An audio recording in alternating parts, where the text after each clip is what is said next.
ഇൻഷാ അല്ലാഹ് നമ്മുടെ അംസുസ്താദ് അധ്യക്ഷ പ്രഭാഷണം ഞങ്ങൾക്ക് വേണ്ടി ദുആ ചെയ്യണമെന്ന് മറക്കണ്ട. റഹ്മുർ-റഹീമീനായ റബ്ബ് അവർക്ക് ദീർഘായുസ്സും ആഫിയത്തും റാഹത്തും ഇസ്സത്തും നൽകട്ടെ.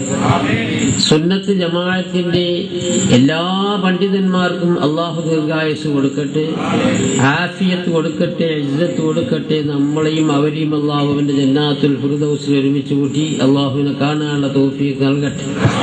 ഞാൻ ബഹുമാനപ്പെട്ട മുഹമ്മദ് അലി ഉസ്താദിന്റെ വയത് കേൾക്കാനാണ് വന്നിരിക്കുന്നത്. നിങ്ങൾക്കൊക്കെ വരപ്പുണ്ടാവും, നമ്മളൊന്ന് നീക്ക് മുപ്പട്ട് കയറ്റിയതൊക്കെ ഉണ്ടാവും. എന്നാലും നമ്മൾ ബഹുമാനപ്പെട്ട തങ്ങള് പറഞ്ഞുകൊണ്ട് അല്പം എന്ന് പറഞ്ഞിട്ട് ഇൻഷാ അല്ലാഹു തുടങ്ങാം. ബിസ്മില്ലാഹിർ റഹ്മാനിർ റഹീം. അല്ലാഹുവിന്റെ ഔലിയാക്കന്മാർ ലാ ഖൗഫുൻ അലൈഹിം വലാ ഹും യഹ്സനൂൻ. അവർക്കൊരു ഭയവുമില്ല, മുഷ്പാവലൊന്നുമില്ല. പിന്നെ നമ്മളെ തങ്ങൾ പറഞ്ഞ പോലെ ചില ആൾക്കാർ കാണാൻ അങ്ങനെ ചീഞ്ഞ് വലിച്ച് മുഖക്കാകെ വാടിക്കരഞ്ഞിട്ടൊക്കെ ഉണ്ടാവുമല്ലോ. ബഹുമാനപ്പെട്ട ശൈഖുന അബ്ദുൽ കരീം ഹാജി നവ്വറല്ലാഹു മർഖദുഹു ഒരു പ്രാവശ്യം എന്നോട് പറയുണ്ടായി, ഞാൻ അലാ ഇന്ന ഔലിയാ അള്ളാഹുവിന്റെ ഔലിയാക്കന്മാർക്ക് പിന്നെ മുഷിപ്പുമില്ല മറ്റില്ലാന്നൊക്കെ അല്ലേ, പിന്നെ എന്തുകൊണ്ടിട്ടാണ് ഔലിയാക്കന്മാരൊക്കെ വലിയ ഔലിയാക്കന്മാർ വലിയ വിഷമത്തിലാണല്ലോ കാണുന്നത്. മൂപ്പര് പറഞ്ഞത്, ഒരു ഔലിയാ ഒരു വലിയ മുലമുടിക്കുന്ന ഒരു കുട്ടി മരണപ്പെട്ടു പോയാൽ അവരെ മുഖത്ത് എത്ര കണ്ട് വിഷമുണ്ടായിരിക്കും, അതുപോലെ ആയിരിക്കും എന്നാണ്. അപ്പൊ ഞാൻ ചോദിച്ചു, ഈ അള്ളാഹിന്റെ ഔലിയാക്കന്മാർക്ക് മുഷിപ്പില്ല ആരും ഒന്നുമില്ലാന്ന് പറയുന്നത്. അത് അള്ളാഹുവിനെ ഭയന്നുകൊണ്ടിട്ടാണ്. അള്ളാഹു ഒരു ലാ ഖൗഫുൻ അലൈഹിം വലാ ഹും യഹ്സനൂൻ കണ്ടാ, അവർക്ക് വിഷമ ബുദ്ധിമുട്ടൊന്നുമില്ല, അത് ശരി തന്നെയാണ്. പക്ഷേ അള്ളാഹുവിനെ ഭയന്നുകൊണ്ടിട്ടാണ്. അലാ ബിദിക്രില്ലാഹി തത്മഇന്നുൽ ഖുലൂബ്. അള്ളാഹുവിനെ ഓർക്കൽ കൊണ്ടിട്ടാണ്, ദിക്ർ കൊണ്ടിട്ടാണ് ഖൽബിന് ശാന്തിയും സമാധാനം ഉണ്ടാവുക നിലക്കെത്തുമ്പോൾ. അപ്പൊ അള്ളാഹുവിന്റെ ഔലിയാക്കന്മാര് അവര് മുലകുടിക്കുന്ന കുട്ടികൾ മരിച്ചുപോയ തള്ളയുടെ മുഖത്ത് നോക്കിയാൽ എത്ര വിഷമമുണ്ടാകും, അതുപോലെ ആയിരിക്കും. എല്ലാവരും എന്നല്ല. അപ്പൊ അത് നമ്മെ കാണുമ്പോൾ അവർക്കൊക്കെ എത്ര വിഷമം, കാരണം അത് അള്ളാഹുവിന്റെ വിഷമാണ്, അള്ളാഹ് വിഷമത്തിലാക്കുന്നതല്ല. അങ്ങനെയാണ് വേണ്ടത്. കാരണം അള്ളാഹുവിന്റെ ഔലിയാക്കന്മാരെന്ന് പറഞ്ഞാൽ അവരുടെ നാവ്, അവര് തൊടുന്നത്, അവര് ചവിട്ടുന്നത്, അവർ ഊതുന്നത് ഒക്കെ ബർക്കത്തുണ്ടാവും. കാരണം എന്താണെന്ന് അറിയുന്നത്, അവരെല്ലാ ടൈമിലും അള്ളാഹുമായിട്ടുള്ള ചിന്ത വിടില്ല അവരുടെ കൽബിൽ നിന്നിട്ട്. നമ്മ വർത്താനം പറയുന്നുണ്ടാവും, തിന്നുന്നുണ്ടാവും, ചിലപ്പോൾ ചിരിക്കുന്നുണ്ടാവും, വിളിക്കുന്നുണ്ടാവും. എങ്ങനെയാണെങ്കിലും അള്ളാഹുവിന്റെ ദിക്ർ, അള്ളാഹുവിനോടുള്ള സ്മരണ അവരെ ഹൃദയത്തിൽ നിന്ന് വിട്ടുപോകൂല. അടുത്ത ദിവസം നമ്മളെ പള്ളിയിലെ ഒരു മൊയ്ലാര് നല്ലൊരു മുദരിസാ വന്ന് ഞങ്ങൾ ഭക്ഷണം കൊണ്ടിരിക്കുമ്പോൾ ഔലിയാക്കന്മാരെ പറ്റി ചരിത്രം പറഞ്ഞപ്പോൾ ബഹുമാനപ്പെട്ട മടവൂര് സംസാരിച്ചു കൊടുക്കുമ്പോ ഇല്ലല്ലോ ഇല്ലല്ലോ ലാ ഇലാഹ ഇല്ലല്ലാഹ് എന്ന് പറഞ്ഞ ബാക്കി ഇല്ലല്ലാഹ് എന്ന് അദ്ദേഹം കേട്ടു എന്നോട് പറഞ്ഞു. നല്ലൊരു മുദരിസാണ്. അത് കേട്ടു എന്ന് പറഞ്ഞാൽ അതില്ല. അപ്പോ അള്ളാഹുവിന്റെ ഔലിയാക്കന്മാരെന്ന് പറഞ്ഞാൽ പിന്നെ നമ്മള് സാറ് പറഞ്ഞേ ഫദ്കുറൂനി അദ്കുറുക്കും, എന്നെ നിങ്ങൾ ഓർത്താൽ നിങ്ങളെ ഞാനും ഓർക്കുന്ന അള്ളാഹ് പറഞ്ഞതാണ്. തന്നെയുമല്ല നിങ്ങളെ ഞാൻ ഓർമ്മിപ്പിക്കുകയും ചെയ്യും. നിങ്ങൾ എന്നെ ഓർത്താൽ നിങ്ങളെ ഞാൻ ഓർക്കുകയും തന്നെയുമല്ല നിങ്ങളെ ഞാൻ ഓർമ്മിപ്പിക്കുകയും ചെയ്യും. ഇതുകൊണ്ടിട്ടാണ് മഹാന്മാർ അള്ളാഹുവിനെ ഭയന്ന് അള്ളാഹുവിനെ ഓർത്തുകൊണ്ട് അള്ളാഹ് പ്രിയപ്പെട്ടപ്പോൾ അവരെ പ്രിയപ്പെടാൻ ജനങ്ങളിതാ വന്നുകൊള്ളുന്നു. നമ്മളെ ബഹുമാനപ്പെട്ട തങ്ങൾ പറഞ്ഞ പോലെ ജിബ്രീലിനെ അറിയിച്ചു, ജിബ്രീൽ മലക്കുകൾക്ക് അറിയിച്ചു, മലക്കുകൾ ഭൂമിയിലേക്ക് അറിയിച്ചു. അങ്ങനെയാണ് ചെയ്യുക. അപ്പൊ അള്ളാഹുവിന്റെ ഔലിയാക്കന്മാർ എപ്പോഴും അവരെ വായിൽ നമീമത്തോ മറ്റൊന്നും തന്നെ വരില്ല. തന്നെയുമല്ല നമീമത്ത് ഗീബത്ത് പോലെ അവർ കേൾക്കാനും കൂടി നിൽക്കില്ല. അങ്ങനെ അള്ളാഹുവിനെ ഭയപ്പെട്ടാൽ അർഹമുർ-റഹീമീനായ റബ്ബി അവരെ സ്നേഹിക്കുകയാണ്. അള്ളാഹ് സ്നേഹിച്ച മനുഷ്യനെ അള്ളാഹു തആല സ്നേഹിപ്പിക്കുകയാണ്. അതാണ് യാ ഗൗസ് യാ മുഹയ്യിദ്ദീൻ അബ്ദുൽ ഖാദിർ ജീലാനി.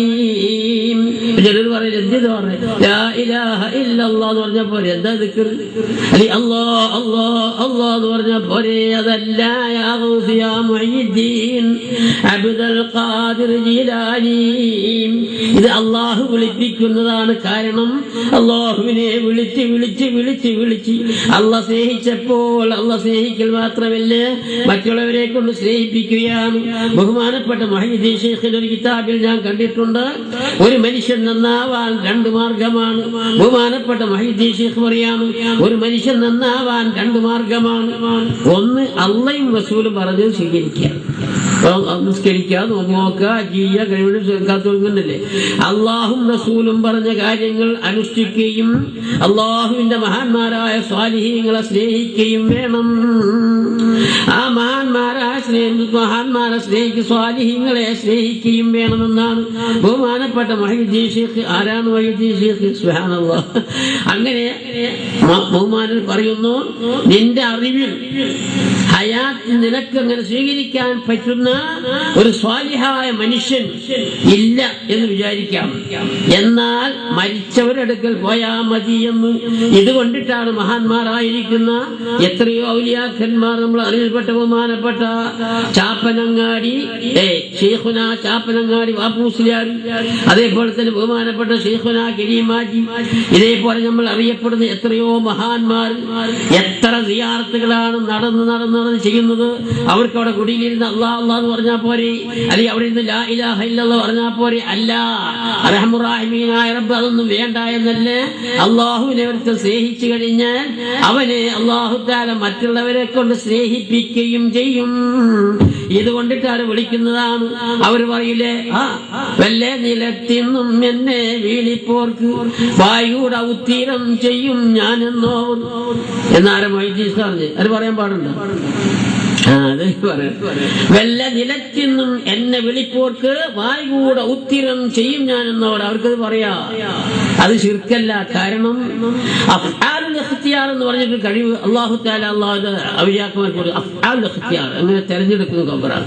നമ്മളിവിടെ ഒരു വലിയ തോട്ടമുണ്ട്, നമുക്ക് വിശ്വസ്തനായ ഒരു മുതലാളിനെ അത് നോക്കാൻ ഏൽപ്പിച്ചു. ഈ ഓൽപ്പിച്ച നോക്കുന്ന ആള് വന്നിട്ട്, അല്ല മുതലാളി, ഞാനവിടെ തയ്യിന്റെ കടക്കൊന്ന് കളപ്പിക്കട്ടെ, കുറച്ച് കഴിഞ്ഞിട്ട് ഞാൻ അവിടുത്തെ തോടൊന്ന് മാടിക്കട്ടെ, കുറച്ച് കഴിഞ്ഞ് വന്നിട്ട് ആ തെങ്ങൊന്ന് കയറിക്കട്ടെ ചോദിക്കണം. എന്റെ ആവശ്യമില്ല. അവര് അള്ളാഹുമായി ലയിച്ചവരാണ്. അങ്ങനെ എന്ന് പറഞ്ഞ കഴിവ് അള്ളാഹു തആല അവർക്ക് കൊടുക്കുക. ബഹുമാനപ്പെട്ട ശൈഖുന കരീമാജിനെ പറ്റി പറയുകയാണെങ്കിൽ അധികം അദ്ദേഹം ഞാൻ ചെറിയ ബുക്ക് എഴുതിയിട്ടുണ്ടായിരുന്നു. കുറച്ചൊക്കെ ഞാൻ എഴുതി കൊടുത്ത അത്ര ആളെ എഴുതിയിട്ടില്ല. അപ്പൊ അതെന്താണെന്ന് ചോദിച്ചപ്പോൾ പറഞ്ഞത്, അത് അംസല്ലാർ എഴുതി തന്ന് മുഴുവൻ എഴുതുകയാണെങ്കിൽ വരുത്ത പൈസ ആവാണ്ടിരിക്കാറുണ്ട്. അത് മുഖർക്കത് നോക്കേണ്ട ആവശ്യം ഉണ്ടായിരുന്നില്ല. കുറച്ചൊക്കെ എഴുതിയിട്ടുണ്ട്. അള്ളാഹുവിന്റെ അനുഗ്രഹത്തോടു കൂടെ വളരെയധികം പരിചയപ്പെടാൻ കഴിഞ്ഞിട്ടുണ്ട്. പല രഹസ്യങ്ങളും പറയേണ്ടതുണ്ട്. അതൊക്കെ ഇപ്പോഴത്തെ ഈ സന്ദർഭം നമുക്ക് യോജിച്ചതല്ല. ആയതുകൊണ്ട് അവരുടെയൊക്കെ ബർക്കത്ത് കൊണ്ട് അർഹമുർ റഹീമീനായ റബ്ബ് നമ്മളെയും നമ്മളെ കുടുംബങ്ങളെയും നമുക്ക് ബന്ധപ്പെട്ടവർ മശായിഖുമാർ, ഉസ്താദുമാർ, അഖാരിബീങ്ങൾ, നമുക്ക് വേണ്ടപ്പെട്ട എല്ലാവരുടെയും എല്ലാ വിധേയതയുള്ള ഹലാലായ ഉദ്ദേശങ്ങൾ നമ്മൾ സാധിപ്പിച്ചു തരട്ടെ. അപകടങ്ങളിൽ നിന്ന്, മരണങ്ങളിൽ നിന്ന്, കുഴഞ്ഞു വീടുന്ന മരണങ്ങൾ, അതേപോലെ തന്നെ ക്യാൻസർ രോഗങ്ങൾ, ഇതേപോലുള്ള ഭയങ്കരമായ രോഗങ്ങളിൽ നിന്ന് അള്ളാഹു നമ്മളൊക്കെ രക്ഷിക്കട്ടെ. പടച്ചവൻ നമ്മളെയും നമ്മളെ കുടുംബങ്ങളെ, മാതാപിതാക്കൾ, ഉസ്താദന്മാർ, മശായിഖുമാർ, ഉസ്താദന്മാർ, നമ്മളോട് ദുആ കൊണ്ട് വസിയത്ത് ചെയ്തവർ, നമ്മളെ പല നിലക്ക് സ്നേഹിക്കുന്നവർ, സഹായിക്കുന്നവരൊക്കെ ഉണ്ട്. ഇവരെ എല്ലാവരെയും അള്ളാഹു തആല അവന്റെ ജന്നാത്തുൽ ഫിർദൗസിൽ ഒരുമിച്ച് കൂട്ടി റബ്ബിനെ കാണാനുള്ള തൗഫീഖ് അള്ളാഹ് നമുക്ക് നൽകട്ടെ എന്ന് പ്രാർത്ഥിച്ചുകൊണ്ട് ഞാൻ തൽക്കാലം നിർമ്മിച്ച് ബഹുമാനപ്പെട്ട